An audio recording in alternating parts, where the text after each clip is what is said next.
Isso que você acabou de assistir são cenas explícitas de concorrência desleal. Bora foder seu concorrente. Seja bem-vindo ao Sexy Canvas Academy.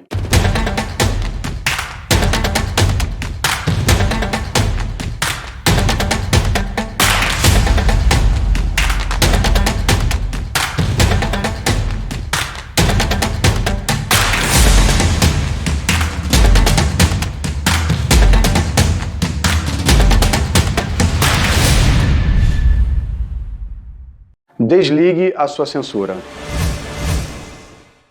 Antes da gente começar essa viagem juntos, eu quero te fazer um aviso. Eu vou falar bastante palavrão, eu vou falar coisas que podem chocar a sua cabeça, eu vou falar coisas que você vai discordar muitas vezes. Mas é muito importante que você ouça tudo que eu vou te falar e antes de bloquear o assunto, de entrar na sua cabeça, no seu cérebro pra você pensar, você tem que receber a informação. Muitas vezes, quando alguém recebe uma informação que discorda, por exemplo, alguém fala mal do teu time, você nem pensa se seu time tá realmente ruim ou se os jogadores estão jogando mal. Você já vai falar na hora, seu time que é uma merda, o meu é ótimo. Aqui nesse curso isso não vai funcionar. Se você quer absorver ao máximo o que a gente vai te passar e ter resultados fantásticos, você tem que usar a regra dos 10 segundos. Recebe a informação, avalia, analisa e depois você pode até discordar, mas não deixa a informação travada na entrada. Só você vai perder com isso. Você já parou para se perguntar por que alguns produtos geram muito mais eletricidade na cabeça das pessoas do que outros? Por que algumas marcas conseguem cobrar preços muito maiores do que outras? Você já parou para pensar a sua sensação quando você pega um Uber? Ou quando você pega um táxi? Uma garrafa de champanhe pode custar R$30 ou 1,2 milhão de dólares, como uma garrafa de champanhe coração de diamante. Por que algumas pessoas pagam até 17 milhões de dólares num Rolex, quando podem ver a hora num relógio de 5 dólares comprado na China?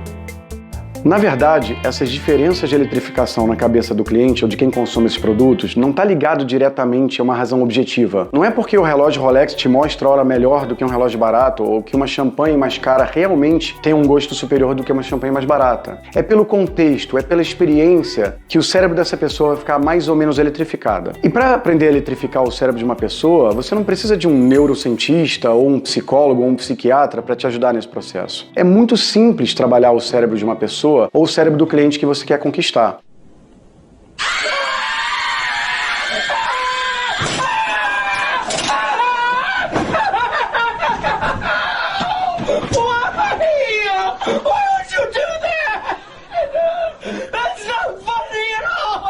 Outra maneira de eletrificar o cérebro de alguém é, por exemplo, quando eu digo pra você, olha, de jeito nenhum, pensa numa rosa vermelha. Não pensa... Pronto. Você pensou, não teve jeito, né? Mesmo que você falasse pro seu cérebro não pensar na rosa vermelha, ele ia dar o jeito dele de colocar a imagem da rosa vermelha na sua cabeça. Outra maneira interessante é eu falar pra você não se preocupar com a sua respiração. Não pensa nela. Pronto. Olha eu aqui, atrás da tela, controlando a sua respiração e fazendo você ligar nela. Não tem grandes dificuldades de se eletrificar a cabeça de uma pessoa desde que você saiba os métodos. E nesse curso, a gente vai aprender muito sobre isso.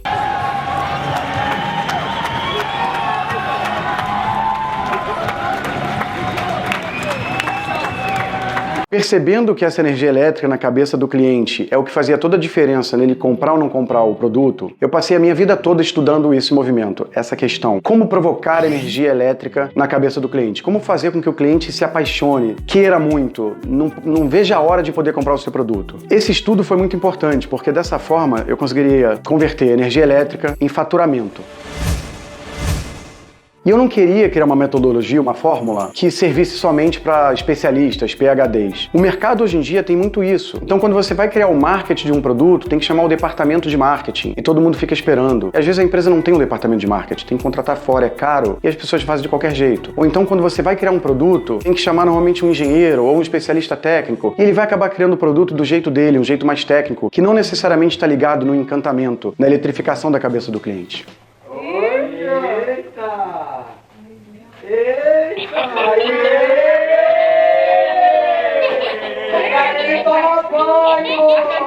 Gostou? É pra ele se esfregar, pô. Toma banho! Toma banho! Então eu quis uma fórmula que unificasse tudo e fosse democrática para ser usada tanto para quem cria o produto, tanto para quem faz o marketing do produto, para o vendedor, para quem cria a logomarca da empresa que é dona desse produto. Ela tinha que funcionar em todos os setores da empresa para realmente gerar um resultado de eletricidade máxima. Ela tinha que ser fácil também, essa fórmula, porque senão muitas pessoas não entenderiam, isso não aconteceria. Além disso, ela não serviria só para empresas de tecnologia, startups, ou produtos ultramodernos, que ela servisse também para padarias, para bijuteria, para serviços em geral, para qualquer tipo de negócio. E eu percebi que a única forma de atingir uma metodologia assim não seria estudando cada produto, cada indústria. Se eu fosse parar para estudar a indústria dos extintores de incêndio, eu ia ficar 6 meses tentando entender as nuances dessa indústria. Assim como se eu parasse para estudar a indústria alimentícia, eu ia perder tempo demais analisando cada produto, cada tipo de serviço. São virtualmente infinitos. Eu percebi que a única coisa que todos tinham em comum é que todos têm clientes humanos. Então, uma coisa que logo eu percebi é que a metodologia Sexy Canvas teria que ser uma metodologia que mapeasse as sensações e os sentidos do humano. Só assim cobriria tudo o que eu queria analisar e só assim chegaria nos resultados que eu gostaria de alcançar.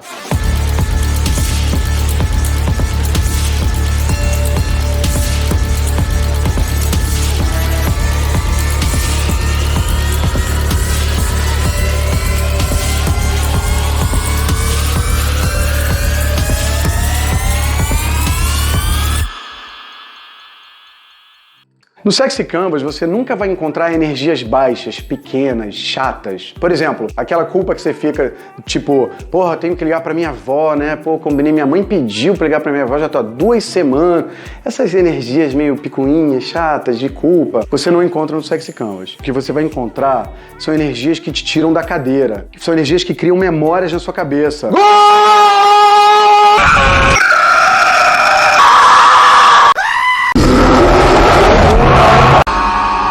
O objetivo principal do Sexy Canvas é mapear as energias elétricas no cérebro do nosso cliente. Não só mapear, como, se possível, aumentar. Mas como na prática a gente aumenta a energia elétrica no cérebro de alguém? A gente não tem outro caminho que não seja usar os 5 sentidos de qualquer pessoa. Tato, olfato, paladar, a visão e a audição. Esse é o nosso único meio para entrar na cabeça da pessoa e fazer com que ela se eletrifique, que ela se lembre de você, que ela se apaixone no seu produto.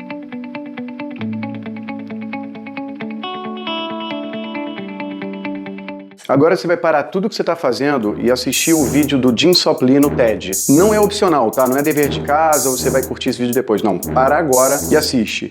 O link deve estar aqui embaixo na página. A gente se vê já. Você pode notar que ele mostra claramente que as coisas que você vai lembrar na vida, que vão te marcar, todas estão ligadas ao uso dos 5 sentidos. Não tem jeito, é a única maneira que a gente tem para hackear a cabeça do humano, para hackear a cabeça do cliente. De preferência, ele mostra que quanto mais sentidos, melhor. Óbvio, você já percebeu isso. Inclusive, no final da palestra, ele joga bala para todo mundo. E quando ele joga bala, ele vai incitar, claro, o olfato, o paladar e até a questão visual. Todo mundo grita na hora, enfim, ele na hora, jogando bala, consegue obter 4 sentidos aumentados. Mas para ativar esses sentidos, não basta só ativar levemente, né? O Sexy Canvas pede energias altas. Sabe quando você está cozinhando com óleo e de repente pula um óleo na sua mão, você afasta a mão correndo, você nem chega a pensar no assunto? É porque realmente são sensações que o corpo sente, no caso do tato, que você nem processa no cérebro. É tão rápida e intensa que a sua mão se afasta, quase que você nem sabe que foi você. É nessa direção que a gente vai trabalhar as energias. A gente vai trabalhar energias que vão mexer com o sentido de uma forma intensa e que quase o cérebro do cliente não vai ter tempo de se proteger, de entender o que está acontecendo e vai ficar imediatamente apaixonado pelo seu produto.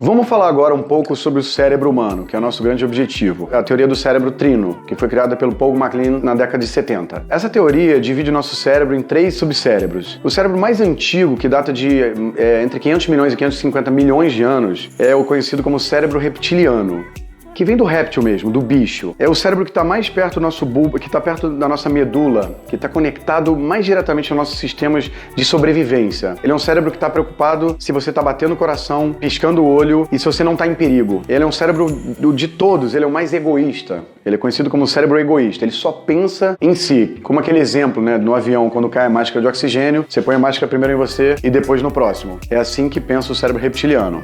O sistema límbico, que seria o segundo cérebro, ele já é um sistema menos egoísta, ele já pensa na vida em sociedade, na vida em grupo, ele já tem conceitos de empatia, os sentimentos mais basais de carinho, afeição, já moram nesse cérebro, é o cérebro tido como talvez o cérebro das emoções, vamos dizer assim. E por último, e mais externo, na camada externa, vem o córtex ou neocórtex, que representa o cérebro mais lógico, o cérebro que pensa muito, que racionaliza, que cria teorias complexas como a do Sexy Canvas, por exemplo. Nosso objetivo aqui é justamente excitar os cérebros mais basais, por exemplo, o reptiliano e principalmente o límbico, que é onde você pode emocionar o seu cliente, tentando hackear e normalmente conseguindo hackear o córtex e o neocórtex que vão estar racionalizando. Vou te dar um exemplo. A pessoa vê um produto na loja que ela fala, meu Deus, eu quero esse produto agora, e já puxa o cartão de crédito. E às vezes o neocórtex fala assim, não, calma, vamos guardar dinheiro, daqui a pouco é inverno, tem que se preocupar com a saúde. Enfim, ele é o cérebro chato, que te limita, que te controla. Nosso trabalho aqui vai ser excitar os cérebros internos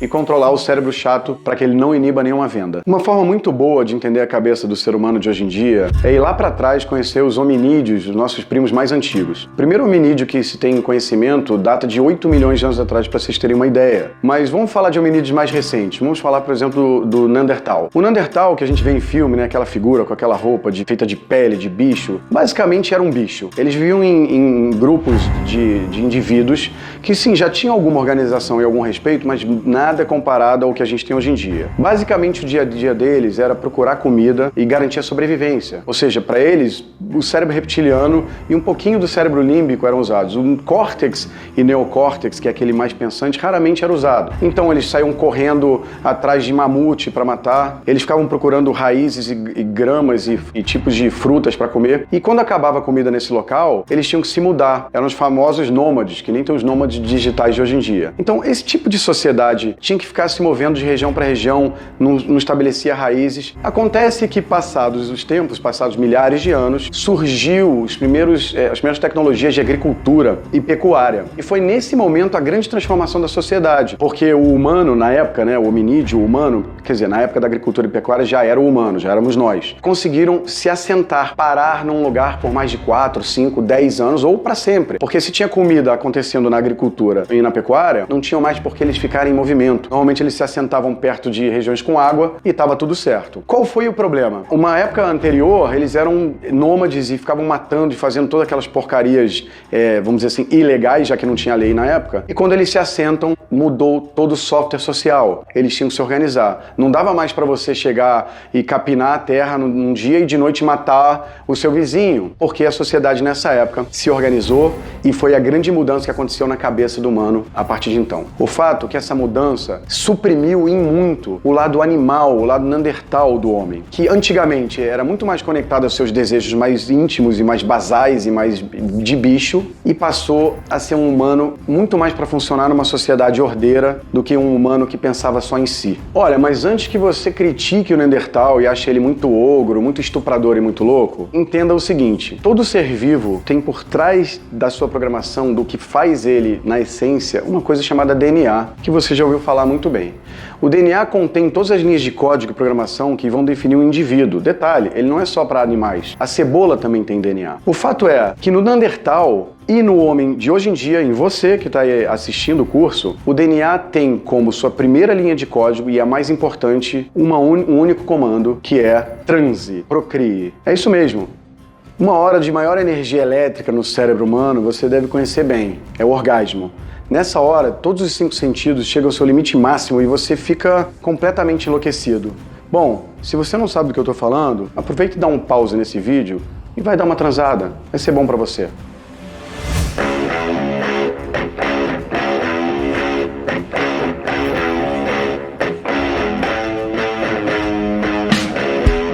Ninguém sabe quem programou o DNA. Se foi um marciano que pousou aqui na Terra há 50 milhões de anos, ou se foi Deus, ou se foi alguma entidade alienígena, a gente não conhece. O fato que a primeira linha de código, eu repito, é transe, multiplique-se. Tanto que alguns livros religiosos falam sobre isso. Crescei-vos e multiplicai-vos, que você tenha gerações de filhos tão numerosos quanto as estrelas do céu. Pois é, a essência do ser humano é essa, é safada e é de transar. Mas não pensa você que foi só o ser humano fazer agricultura e pecuária e morar juntinho que fez ele ficar bom da noite pro dia, parou de matar, estuprar e roubar. Não foi isso não. Na verdade, o que gerou isso foram forças externas que foram criadas por essa organização social, principalmente os governos e a religião. E nessa época, o mais importante era a religião. A religião veio dominando tudo. Não importa qual religião, não estou atacando a sua religião especificamente, mas ela veio controlando desde o que você podia pensar, como você podia agir, o que era punido com morte ou até com cortar a mão, vocês já devem ter ouvido falar sobre isso. A religião passou a controlar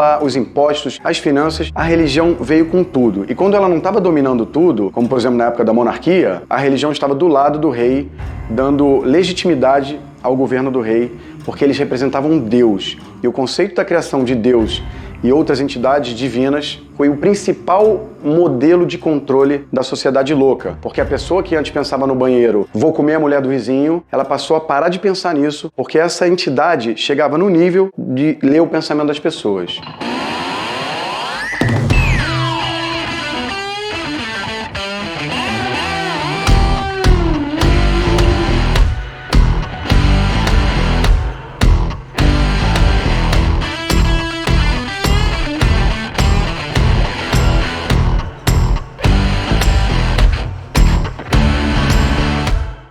Foda esses vídeos, né? Pois é, a religião foi importante na história do homem, mas ela acabou passando um pouquinho dos limites. Sobre essa forma de controlar a cabeça do homem que a gente quer estudar e outros métodos que a gente vai falar na próxima aula.